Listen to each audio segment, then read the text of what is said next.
របៀបចូលទៅឆែកលេខទូរស័ព្ទចង់ដឹងថាលេខទូរស័ព្ទរបស់យើងមានលេខប្រមាណដែលយើងប្រើប្រាស់នៅ SIM អី SIM អីចឹងណាមិនថា SIM Smart មិនថា SIM Mid Phone មិនថា SIM SIM Card ទេគឺខ្ញុំនឹងធ្វើការបង្ហាញចែកជូនដល់បងប្អូនយើងនៅក្នុងវីដេអូនេះតែម្ដងបងប្អូនណាបាទអូខេចាំបងប្អូនទាំងអស់គ្នាយើងចូលមកក្នុងការ call របស់យើងមកបងប្អូនណានេះបងប្អូនចុចចូលការ call មក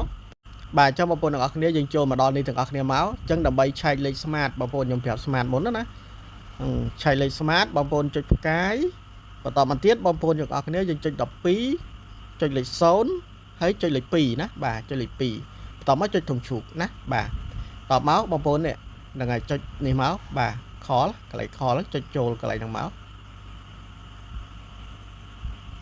បាទអញ្ចឹងយើងនឹងឃើញលេខទូរស័ព្ទរបស់យើងបាទបងប្អូនណាឃើញឈ្មោះឃើញអត្តសញ្ញាណប័ណ្ណលេខអត្តសញ្ញាណប័ណ្ណអញ្ចឹងទៅបងប្អូនណាបាទហ្នឹងការឆែកលេខទូរស័ព្ទ Smart បងប្អូនណាបាទបងប្អូនណាប្រើប្រាស់ Smart គឺយើងឆែកបែបហ្នឹងណាបាទហ្នឹងហើយគឺយើងឆែកបែបហ្នឹងបាទចាំបងប្អូនទាំងអស់គ្នាយើងចប់ការឆែកលេខ Smart ហើយលេខ Smart វាមានអីខ្លះបងប្អូនទាំងអស់គ្នា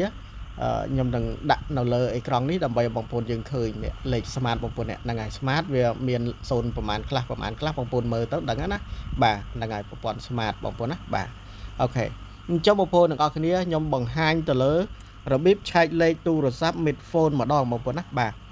ការឆែកលេខទូរស័ព្ទ Mid Phone គេឆែកមិនបងប្អូនយើងអត់ចាំលេខណាចឹងតតែយើងចូលមកឆែកចូលមកក្នុងទូរស័ព្ទដៃរបស់យើងមកបងប្អូនទាំងអស់គ្នាគឺយើងវាយមកផ្កាយ99ទងជូកណាបាទផ្កាយ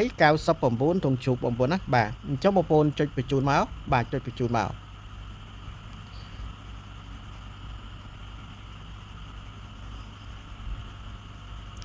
បាទនេះបងប្អូនទាំងអស់គ្នានេះបាទអញ្ចឹង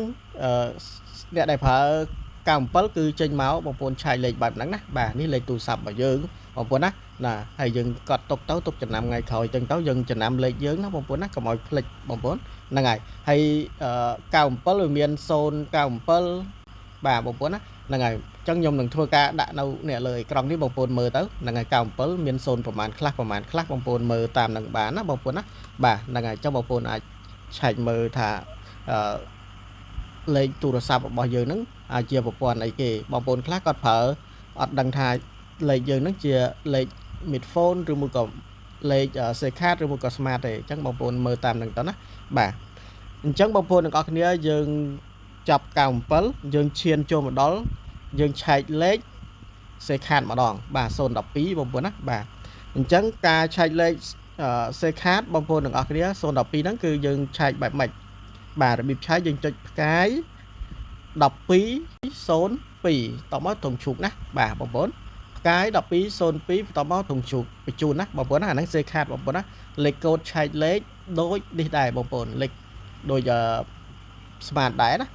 បាទលេខកូដឆែកលេខគឺដូចSmart ដែរបងប្អូនណាបាទហ្នឹងហើយដូចSmart ដែរSmartក៏អញ្ចឹងដែរបងប្អូនណាហ្នឹងហើយផ្កាយ1202ធំឈូកបញ្ជូនដូចគ្នាបាទហើយសម្រាប់SIM Card គឺអញ្ចឹងដូចគ្នាណាបងប្អូនណាបាទហ្នឹងហើយយើងចុចបញ្ជូនទៅបងប្អូនណាហ្នឹងហើយយើងនឹងឃើញលេខទូរស័ព្ទរបស់យើងហើយសម្រាប់012វាមានលេខប្រមាណខ្លះខ្ញុំនឹងធ្វើការបង្ហាញដាក់នៅលើអេក្រង់បងប្អូនយើងមើលតាមហ្នឹងទៅបាទមាន0ប្រមាណខ្លះគឺបងប្អូនអាចមើលបានណាបងប្អូនណាបាទអញ្ចឹងយើងងាយស្រួលចាំចំណាំបងប្អូនថ្ងៃក្រោយអញ្ចឹងទៅយើងដឹងថា0នេះប្រើទៅលើ SIM Card ប្រើទៅលើ Mid Phone ប្រើទៅលើSmart អីចឹងទៅបងប្អូនណាបាទចាំបងប្អូនទាំងអស់គ្នាយើងធ្វើការឆែកលេខគឺយើងឆែកតាមហ្នឹងទៅឥឡូវនេះខ្ញុំមកបង្ហាញបងប្អូនយើងកត់នេះទុកទៅបងប្អូនរបៀបដូរលុយ Smart ណាបងប្អូនណា$1បាន 8G យើងដូរមិន$1កន្លះបាន 15G គេដូរមិនបងប្អូនយើងអាចធ្វើការ screenshot ថតទុកទៅណាបាទហ្នឹងហើយទុកដូរថ្ងៃក្រោយកុំឲ្យភ្លេចបងប្អូនណាបាទហ្នឹងហើយនេះគឺជាការបដូររបស់Mid Phone បងប្អូនណាបាទ Mid Phone $1គេបដូរមិន$1កន្លះគេបដូរមិនបាទអាហ្នឹងសម្រាប់ Mid Phone ណាបាទហើយនេះគឺជាសម្រាប់ SIM Card បងប្អូន SIM Card បដូរលុយ$1គេបដូរមិន$1កន្លះគេបដូរមិនអញ្ចឹងបងប្អូនអាចមើលតាមនេះបានបងប្អូនយកអីមកថតទុកទៅបាទឬមួយក៏ screenshot ទុកទៅបងប្អូនទាំងអស់គ្នាណាដើម្បីយើង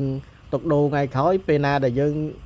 ចង់ដូរយើងក្រោយយើងភ្លេចអីចឹងណាហ្នឹងហើយយើងអាចទាញយកមកមើលហើយយើងបដូរតាមនឹងបានបងប្អូនណាបាទអញ្ចឹងសូមបញ្ជាក់ថាយើងបដូរតាមនេះយើងចំណេញមែនប៉ុន្តែការប្រើប្រាស់របស់យើង បើយើងប្រើច្រើនអាចនឹងឆាប់អស់អីចឹងទៅបងប្អូនណាហ្នឹងហើយបងប្អូនខ្លះគាត់ប្រើមួយថ្ងៃអស់ចឹងទៅបងប្អូនខ្លះគាត់ប្រើ2ថ្ងៃអស់ចឹងទៅបងប្អូនខ្លះគាត់ប្រើបានរហូតដល់មួយអាទិត្យអីនោះបងប្អូនណាបាទអាហ្នឹងវាអាស្រ័យទៅលើយើងដែរបងប្អូនណាហើយសម្រាប់ក្រុមហ៊ុនកុំកាត់លុយគេច្រើនពេកយើងធ្វើម៉េចដើម្បីឲ្យការប្រើប្រាស់ហ្នឹងឲ្យអតិថិជនគាត់ប្រើប្រាស់បានយូរថ្ងៃមកបងប្អូនណាហ្នឹងហើយឥឡូវឃើញថាកាត់លុយច្រើនមែនតើ